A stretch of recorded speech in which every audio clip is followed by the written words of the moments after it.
Shalom, shalom bien-aimés dans le Seigneur. Absodie des réalités du mercredi 7 mai 2025. Notre thème d'aujourd'hui est « Restez et soyez engagés à l'Église ». Alléluia. Pasteur Christ partage avec nous sur Colossiens 1 verset 18. Il est la tête du corps de l'Église. Il est le commencement, le premier-né d'entre les morts, afin d'être en tout le premier. Gloire à Dieu. Certaines personnes ont cessé d'aller à l'église parce qu'elles ont été offensées par ce que d'autres personnes leur ont dit ou fait. Cela ne devrait pas en être ainsi. Ne laissez jamais rien vous empêcher d'aller à l'église ou de vous évincer de la communion fraternelle. Restez et engagez-vous dans l'église au service du Seigneur. Malheureusement, certaines personnes viennent à l'église avec la même attitude que celle avec laquelle elles ont grandi à la maison. Peut-être que leurs parents les ont réprimandées ou ont fait quelque chose qu'elles n'aimaient pas.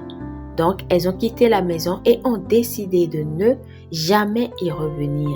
Elles ont développé une résistance à la correction ou un manque de pardon et elles ont conservé cette même attitude à l'église. Non. En Christ, nous recevons des corrections et des instructions dans l'humilité et l'amour et nous apprenons à pardonner lorsque nous sommes offensés. Alléluia. Le salut signifie que Jésus est le Seigneur de votre vie. Vous ne pouvez plus simplement faire ce que vous désirez de faire. Vous n'êtes plus le maître de votre vie. Le Seigneur Jésus a dit « Je bâtirai mon église et les portes du séjour des morts ne prévendront point contre elle. » Matthieu 16, verset 18. Dans son église, il a mis en place des structures. La Bible dit « Et il a donné les uns comme apôtres, les autres comme prophètes, les autres comme évangélistes, les autres comme pasteurs et docteurs, pour le perfectionnement des saints en vue de l'œuvre du ministère et de l'édification du corps de Christ, jusqu'à ce que nous soyons tous parvenus à l'unité de la foi et de la connaissance du Fils de Dieu, à l'état d'homme fait, à la mesure de la stature parfaite de Christ. » Éphésiens 4, versets 11 à 13. Il y a un ordre dans l'Église et en tant que chrétiens, nous adhérons à cet ordre parce qu'il est notre Seigneur. Gloire à Dieu. La croissance spirituelle implique d'apprendre à recevoir et à suivre des instructions, des conseils spirituels et à accepter la discipline. Ceci est la preuve que votre esprit est renouvelé et que votre vie a été transformée. Ainsi, à l'Église, vous grandissez et devenez plus efficace dans votre marche chrétienne grâce aux corrections, aux instructions et aux conseils que vous recevez de la parole. Ne dites pas « J'ai été offensé par ce que le pasteur a dit, alors je vais arrêter d'aller à l'église. » Rappelez-vous que le Seigneur lui-même dirige son église et que vous le suivez. Jean 10, verset 4.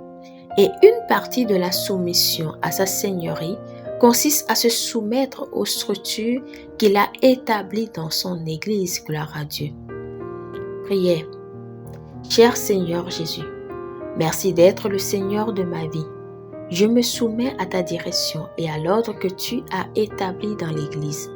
Je refuse de laisser l'offense entraver ma marche avec toi ou ma communion avec mes frères et sœurs dans le Seigneur. Merci de m'apprendre à t'écouter, à grandir et à te suivre fidèlement. Amen.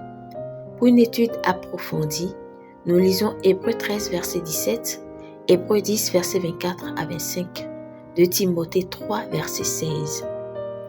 Si vous n'êtes pas encore né de nouveau, nous vous invitons à faire de Jésus-Christ le Seigneur de votre vie, en priant ainsi de tout votre cœur et de manière à vous entendre. Prions. Ô Seigneur Dieu, je crois de tout mon cœur en Jésus-Christ, Fils du Dieu vivant. Je crois qu'il est mort pour moi et Dieu l'a ressuscité des morts. Je crois qu'il est vivant aujourd'hui. Je confesse de ma bouche que Jésus-Christ est le Seigneur de ma vie à partir d'aujourd'hui. Par lui et en son nom, j'ai la vie éternelle. Je suis né de nouveau. Merci Seigneur d'avoir sauvé mon âme. Je suis désormais un enfant de Dieu. Alléluia. Vous pouvez lire Romains 10, verset 9 à 10. Félicitations si vous avez fait cette prière, vous êtes désormais un enfant de Dieu.